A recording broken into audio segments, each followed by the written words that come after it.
大家好，我是香港 Henry。开设海外账户，资金出海，金融套利，证券投资，海外生活系列资讯指南。还没有订阅我频道的，点击左下角订阅我的频道。下来就教大家开设香港汇丰银行账户，零门槛开户100%成功。作为汇丰银行，大家应该都知道，汇丰银行是一家国际性的跨国银行，它的业务遍及全球100多个国家地区。严格意义上来讲，是一家真正的国际化银行。而汇丰银行的总部就在香港，正如它的这个银行的名字一样，它的全名叫做香港上海汇丰银行。它的发家也是在香港，当时是清政府期间给清政府贷款的一家银行。由于这么多年的一个发展，现在它的一个资产规模已经达到了一个全球第6。说到它那个汇丰总部，相对于英国总部还有香港总部，这么说吧，其实它的总部就是在香港。为什么这么讲呢？因为汇丰的主要业务它就是东南亚地区，而且它最大的一个市场份额就在咱们大中华地区。而且在香港开户有一个优势，就是因为毕竟香港是金融中心嘛，你这个在货币之间流转、国际转账，不仅有港币，还有外币、其他各种货币、美金了。你像其他银行，Henry 有很多银行在转账的时候，很多银行基本只有在那个港币转账是免费的，但是有很多银行的话，它美金转账是有扣取手续费的。唯独只有香港汇丰的话，你转外币，即使是美金，你转出，汇丰也是不会收这个手续费的。如果收了这个手续费，可能是接收行收了这个手续费，但是发出行的作为汇丰，他发出或者他接收的都是没有这个手续费的。而且汇丰独有的一个功能就是汇丰全球转账业务，它这个就是你在任何一个地方，只要有汇丰银行账户，你和其他地区的汇丰银行账户之间可以转账，我零延迟秒到。而且它也是香港发钞行之一，香港目前来讲最大的银行，它的网点覆盖面很广，在全球100多个国家地区都有它的一个提款机。因为香港是国际金融中心嘛，它的这个资金不像咱们内地还要受这个外汇管制，香港的资金来去自如，不受这个外汇管制，而且支持香港券商入金、出金，而且快速到账，支持这个全球所有汇丰的 ATM 机免费取现。你要开户，首先你要选择一下你想开的这个账户类型，它有3类账户。第一类的话就是一个综合理财账户，就是汇丰 One。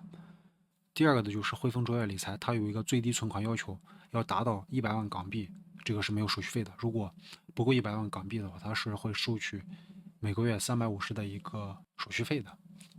第三个账户的就是汇丰尚裕，申请汇丰尚裕的话，你的资产要达到780万港币或者以上。根据各自的一个资金情况，就选择适合你的一个户口。大家都是申请这个汇丰 One 账户，尽管他们这个级别不一样，这个高低等级不一样，但是他们这个所有的功能都是相对差不多的。它都是有一个多币种账户，有十多种的一个外币账户。汇丰有一点比较好的，它就是卡号、还有账户号、还有外币账户都是同一个户口，这个的话方便记忆。你像其他的这个银行，你这个卡号、账户号、外币账户都是不一样的。这样很让人抓狂。有时候你转账的话容易记错。有些人会说，就是不预约的话也是可以，但是这个要看运气。有时候这个银行可能没有那么忙碌，正好就是顾客比较少，你就碰运气可以申请。但是大家来一趟香港不容易，我建议大家还是预约一下。预约的话，大家可以在微信上关注汇丰香港的这个微信公众号，关注进去之后，然后点击这边，它这边有一个客户预约，然后点击这里预约。APP 也是一样的，大家没来香港之前可以下载汇丰香港的一个 App，或者是来到香港之后连接公共 WiFi，用 APP 申请也是可以的。两种方式申请的流程是一样的。你把这个信息填写完毕之后，你会收到这个邮件或者是成功确认消息，这样才代表你预约成功。如果你不确定，一直没有收到消息，不确定是否预约成功的话，可以打他那个客服电话。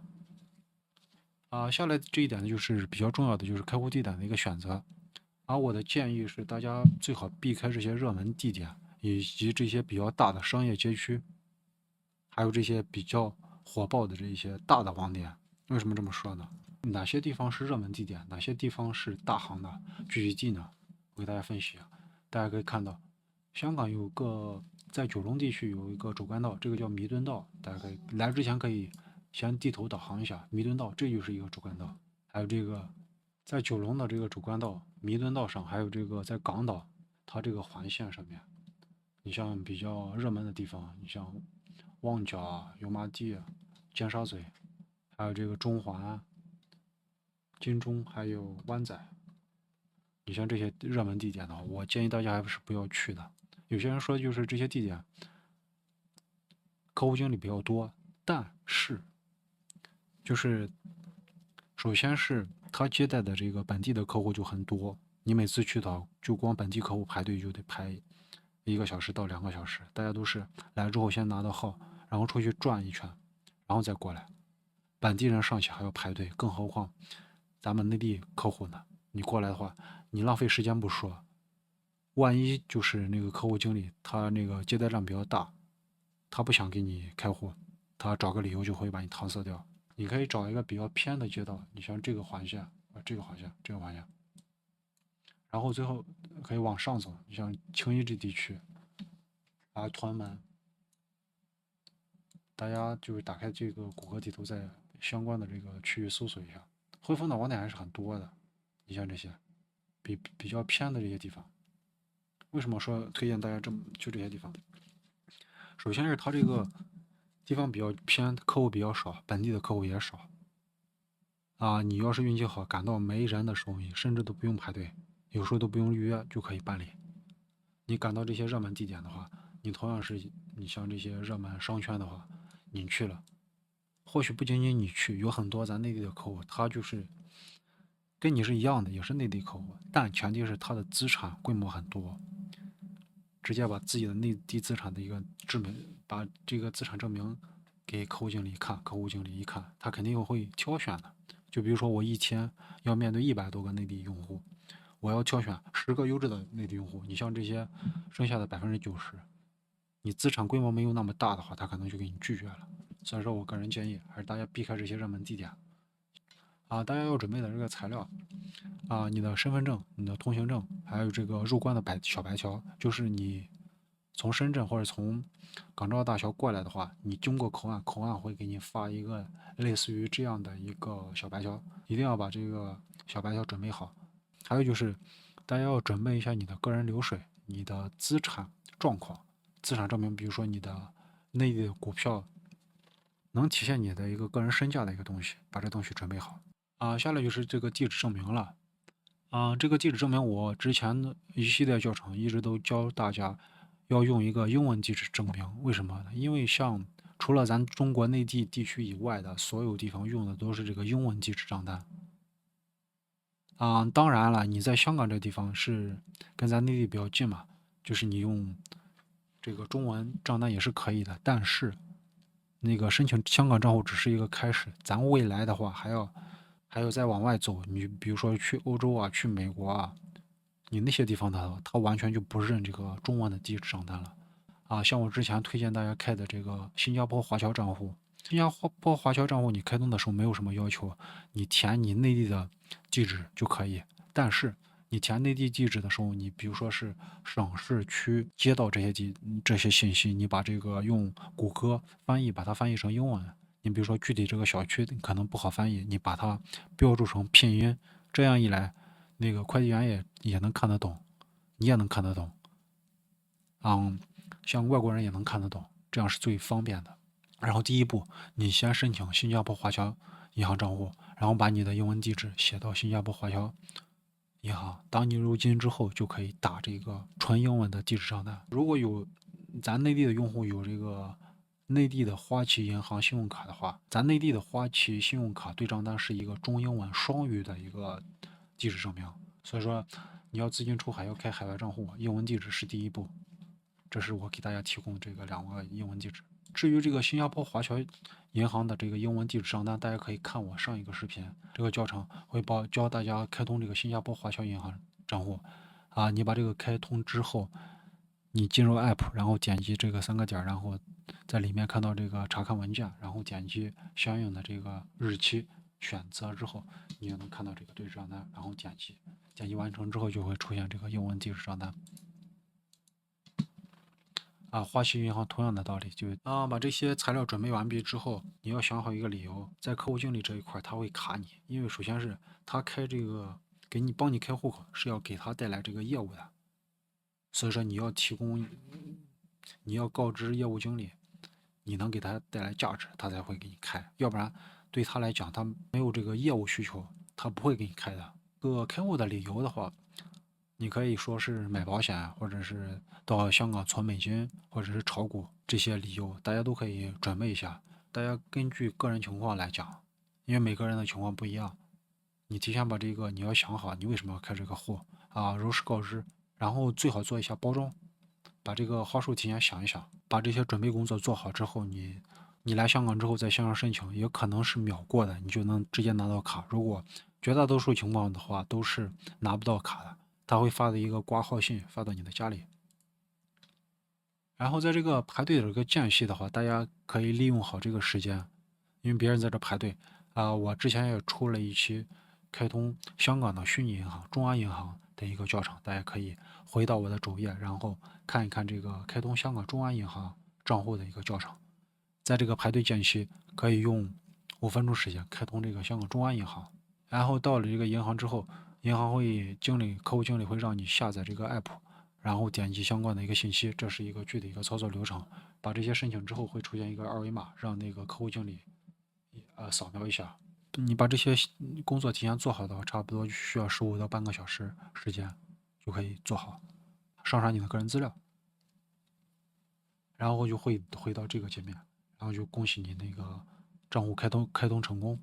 就每个人的情况不一样，有的人就是开通成功了，立马就能拿到卡，绝大多数人都是拿不到的。然后你这个开完之后，就回家等这个卡了。第七点就是这个投资账户，就是在个 app 之后，你把这个网银开通之后，在第二个选项里面有这个投资账户，把这个进去之后，点击相应的一个风险管理，就可以申请这个投资账户。我不建议开通汇丰的这个投资账户，我建议大家开这个富投的这个券商账户，或者是长销的券商账户。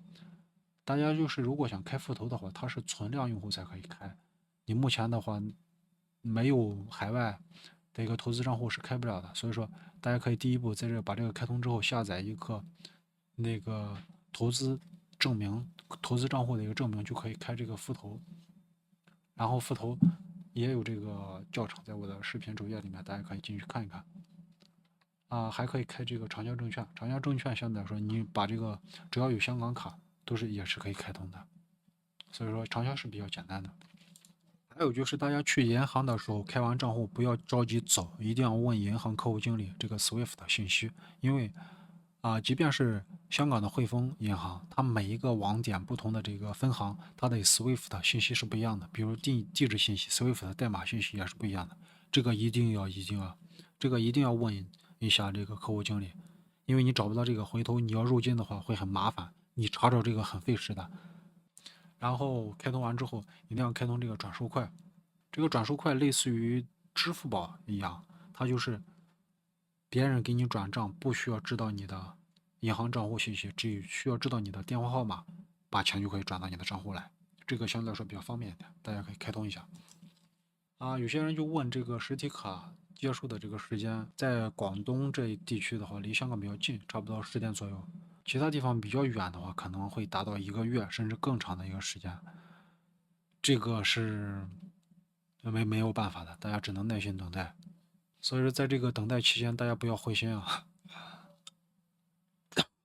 而且还有可能就是这个你的卡片会寄丢，就是因为很多地方的话已经不用这个信箱了，这个卡片会寄丢。寄丢的话，实在按耐不住的话，可以打这个客服电话，让客服给你重新发一张新卡。你可以告诉客服让他发顺丰或者发这个 DHL，这是香港汇丰的一个客服电话。大家如果实在非常着急的话，可以在国内加852打这个相应的这个客服电话。账户开通完毕之后，下来就是入金了。这个入金的话，如果你有内地汇丰的账户的话，你直接走汇丰的国际转账，从内地汇丰转到香港汇丰，这样相对来说是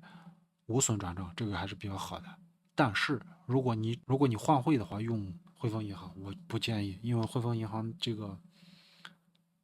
货转磨损很大。可以这么说吧，就是汇丰虽然是国际转账是零费用秒到，但是你想它是银行它要赚钱它哪方面怎么赚你钱呢？它是搞慈善的吗？不是，所以说它是通过你换汇的当中，用比较高的一个换汇手续费来赚你这个转账这个费用的。